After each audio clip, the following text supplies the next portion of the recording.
ನೋಡಿ ಫ್ರೆಂಡ್ಸ್, ಎಲ್ಲರೂ ಚೆನ್ನಾಗಿ ಕೂತಿದ್ದೀನಿ. ಶ್ರೀ ಅಂಬಿಕಾ ನರ್ಸರಿಗೆ ಎಲ್ಲರಿಗೆ ಪ್ರೀತಿಯ ಸ್ವಾಗತ. ರೈತ ಬಾಂಧವರಿಗೆ, ಗಾರ್ಡನ್ ಪ್ರೇಮಿಗಳಿಗೆ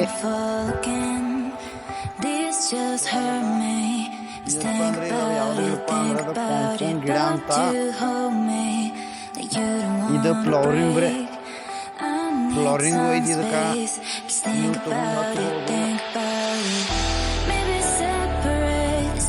ಇದರ ಹೂವನ್ನು ತಮ್ಲೇಲ್ನಲ್ಲಿ ಇರುತ್ತೆ, ನೋಡ್ತಿರ್ಬೋದು ಈಗಾಗಲೇ ನೀವು. ಇದು ಗಿಡ ದೊಡ್ಡದಾಗುತ್ತೆ, ನರ್ಸರಿಯಲ್ಲಿ ಸಿಗುತ್ತೆ, ನೀವು ಹೋಗಿ ತರಬಹುದು.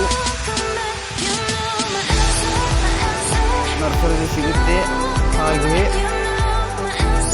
ಇಲ್ಲಾದರೆ ನಮಗೆ ಮೆಸೇಜ್ ಮಾಡಿ, ವಾಟ್ಸಪ್ ನಂಬರ್ ಇರುತ್ತೆ ಡಿಸ್ಕ್ರಿಪ್ಷನ್ ಬಾಕ್ಸ್ನಲ್ಲಿ, ನಮಗೆ ಮೆಸೇಜ್ ಮಾಡ್ತೀವಿ. ನಿಮಗೆ